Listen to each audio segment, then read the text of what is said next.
सोलापूर मनसेच्या वतीने पूरग्रस्त भागातील विद्यार्थ्यांना शैक्षणिक साहित्याचं वाटप करण्यात आलं।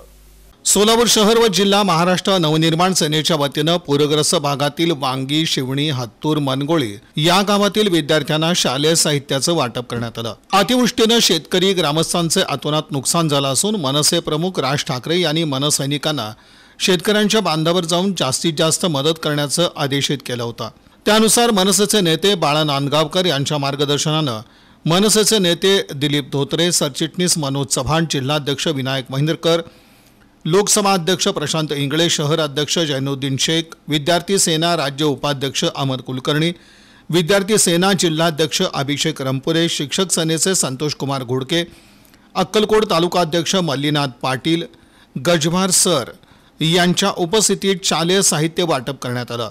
शालेय साहित्य वाटप यशस्वीतेसाठी गोविंद बंदपट्टे, समर्थ माळगे, अभिषेक इरकल यांच्यासह मनसैनिकांनी परिश्रम घेतले।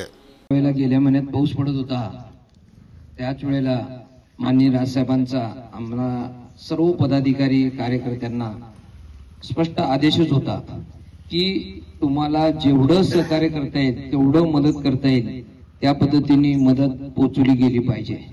आणि त्याच अनुषंगाने सर्व आमचे सोलापूर जिल्ह्यातले पदाधिकारी रात्रंदिवस त्या मदत करायच्या मागे होते। मग ती शिवली गाव असू दे, पाखणी गाव असू दे, किंवा करमाळ्या साईडचा काही भाग असू दे, पंढरपूर साईडचा भाग असू दे, तर आमच्या हातनं जेवढं होता होईल त्या पद्धतीनं आम्ही मदत केलेली आहे।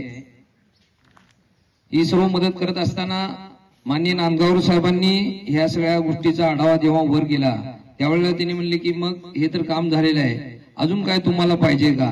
मग त्या सर्व गोष्टीचा अभ्यास करून मग आम्ही म्हणलं की आता तर पूर ओसरत आलाय थोडाफार आणि दिवाळीचे सगळीकडे सुट्ट्या आहेत, तर आपण विद्यार्थ्यांसाठी काहीतरी करायला पाहिजे।